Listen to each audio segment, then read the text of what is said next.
Akan tetapi yang lebih mengerikan bukanlah kematian di saat kematian itu datang, tetapi yang lebih mengerikan lagi jamaah yang dimuliakan Allah adalah apa kondisi kita setelah kematian.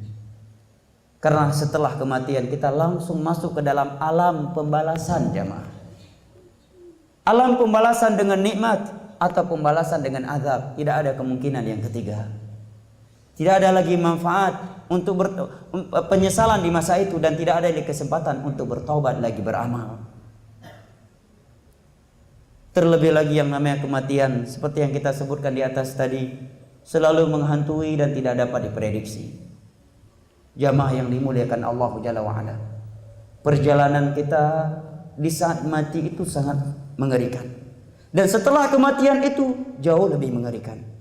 Ada sebuah hadis yang sangat panjang, yang kalau kita sebutkan teks Arabnya dan terjemahannya serta pelajaran-pelajaran darinya mungkin membutuhkan daurah khusus, yaitu hadis Bara' bin Azib radhiyallahu anhu yang diriwayatkan oleh Imam Ahmad, oleh Imam Tirmidzi, oleh Imam Abu Daud dan Al-Imam Ibnu Majah. Hadis Bara' bin Azib yang menceritakan kepada kita kondisi seorang mukmin dan orang kafir ketika akan berpisah dengan dunia ini. Seorang mukmin didatangi oleh malaikat maut, kemudian malaikat-malaikat yang lainnya duduk di sekitarnya. Di saat malaikat maut akan mencabut nyawanya, malaikat-malaikat lain menghiburnya, yang Allah sebutkan di dalam beberapa ayat Al-Qur'anul Karim. Innal ladzina qalu rabbuna Allah tsumma istaqamu tatanazzalu 'alaihimul malaikatu alla takhafu wa la tahzanu wa abshiru bil jannati allati kuntum tu'adun nahnu awliya'ukum fid dunya wa fil akhirah. Sesungguhnya mereka orang-orang yang berkata, Tuhan kami, Rabb kami adalah Allah, menjalankan konsekuensinya. Mereka menyatakan diri mereka adalah hamba Allah, maka mereka pun menjalankan perintah-perintahnya dan meninggalkan larangan-larangannya. Tsumma istaqamu, kemudian mereka istiqamah, komitmen, kokoh, teguh di atas agama Allah tersebut. Maka malaikat-malaikat Allah turun kepada mereka menyatakan, abshiru, bergembiralah kalian akan surga yang telah dijanjikan kepada kalian dahulunya. Alla takhafu wa la tahzanu, enggak usah kalian khawatir terhadap apa yang akan terjadi, dan tidak usah kalian bersedih terhadap apa yang telah terjadi. Wa abshiru, bergembiralah kalian terhadap surga yang telah dijanjikan dahulunya kepada kalian. Kami adalah wali-wali Allah kepada kalian, wali-wali Allah untuk kalian ketika di dunia dan juga ketika akhirat. Kata Imam Ibnu Katsir, ini menjelang wafat mereka. Ini menjelang wafat mereka. Ini berita gembira dari Allah untuk hamba-hambanya yang istiqamah di atas agama Allah.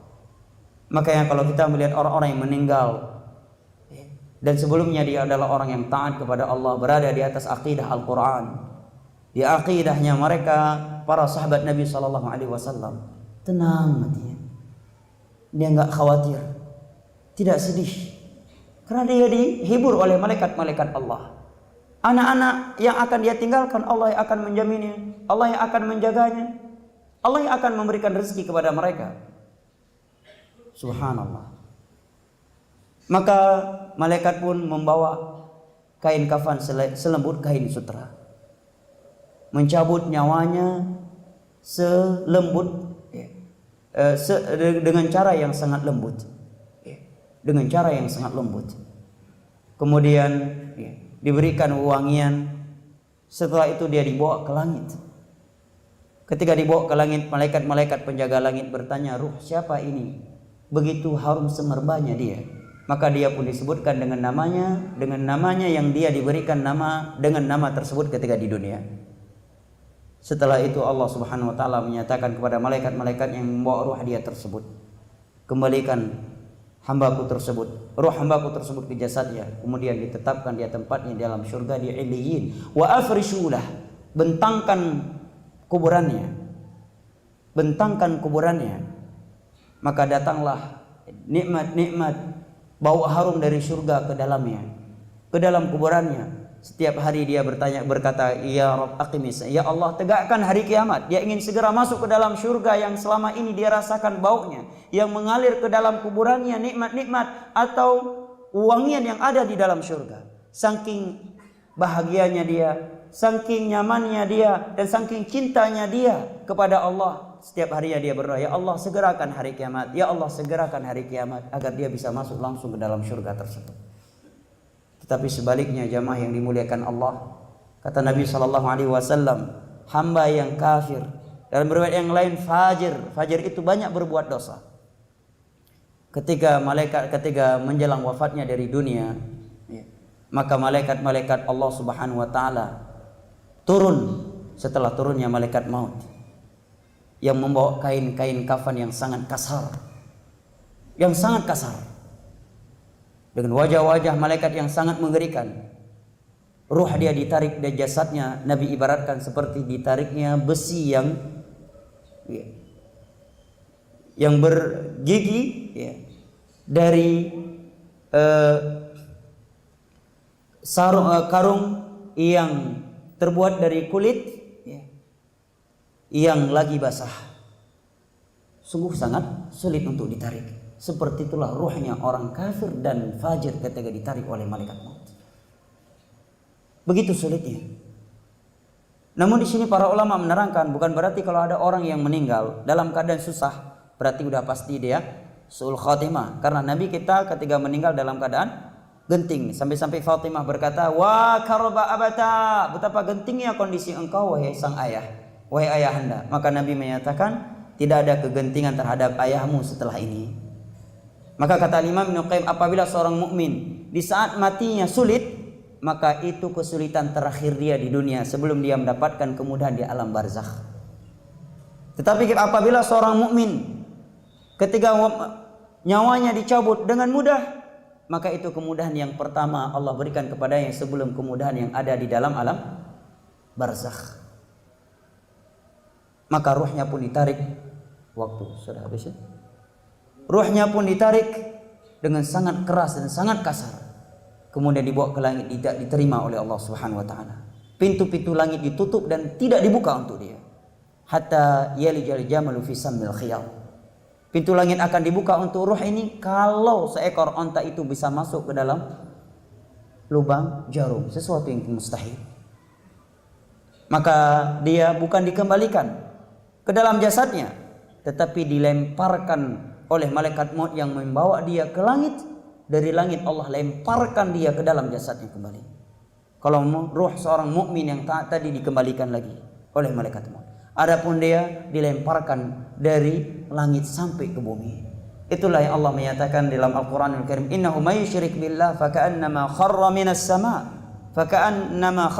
sama fatakhtafuhu at-tayr aw tahwi bihi ar-rihu fi makanin sahiq. Setelah itu dia akan masuk ke dalam alam barzakh, alam pembalasan jamaah. Setelah kematian kita akan masuk ke dalam alam barzakh jamaah. Dan di alam barzakh kita tidak tahu berapa lama kita akan berada di dalamnya. Apakah 1000 tahun, 100 tahun, ataukah lebih dari itu? Dan kondisi kita di alam barzakh hanya dua kondisi, diberikan nikmat atau merasakan azab. Tidak ada kemungkinan yang ketiga. Begitu mati langsung diazab atau langsung diberikan nikmat jamaah. Sampai kapan? Sampai datang hari kiamat. Berapa lama kita tidak mengetahui. Yang jelas Allah berfirman tentang sebagian umat-umat sebelumnya dengan firman-Nya, Allah Subhanahu wa taala berfirman, "An-nar yu'raduna 'alaiha ghuduwwan wa 'ashiyya." Siang dan malam. Kumpulan alam barzakh, Fir'aun dan bala tentaranya itu berisi api. Berisi api. Mereka dibakar di siang hari dan di malam hari. 24 jam dibakar oleh Allah. Wa yaumal qiyamati adkhilu asyaddal 'adzab. Dan pada hari kiamat, adkhilu ala fir'auna asyaddal 'adzab. Masukkanlah Fir'aun dan bala tentaranya kepada azab yang sangat pedih. Ayat ini berada dalam Al-Quran jamaah. Al-Quran kitab apa jamaah? Kitab suci kita kaum mukminin. Hudan lil muttaqin. Agar apa? Agar kita mengambil pelajaran. Ini loh yang Allah ancam, Allah berikan kepada Firaun dan bala tentara. Ingat, kalau kalian mengikuti jalannya Firaun dan bala tentaranya, maka kalian akan mendapatkan hal yang sama. Karena Al-Quran hudan lil muttaqin. Subhanallah. Di dalam beberapa hadis Nabi menyebutkan di antara azab di alam barzakh, Allah isikan kalajengking dan ular ke dalam perut mereka orang-orang yang memakan riba ketika di dunia.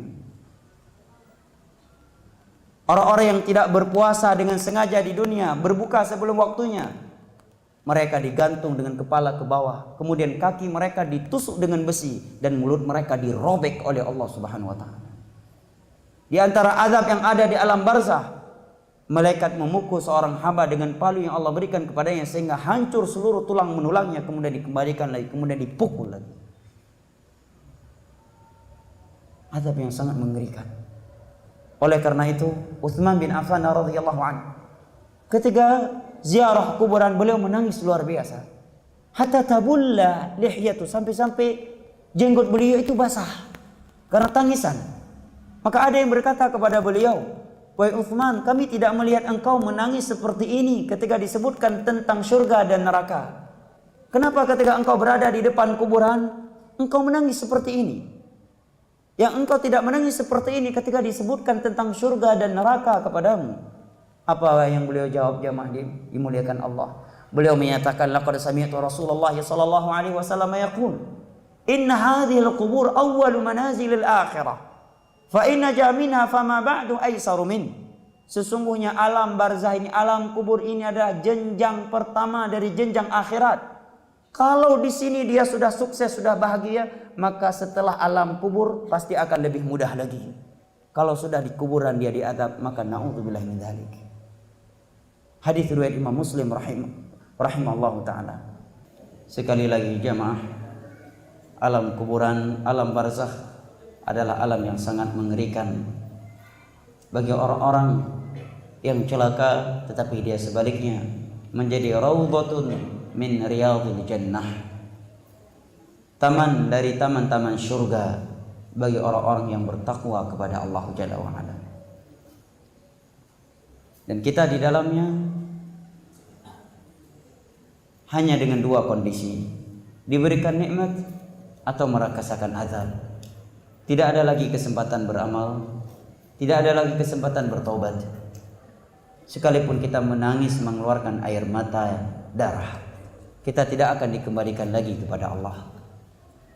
Maka sebelum itu terjadi jamaah yang dimuliakan Allah, mari kita mempersiapkan diri.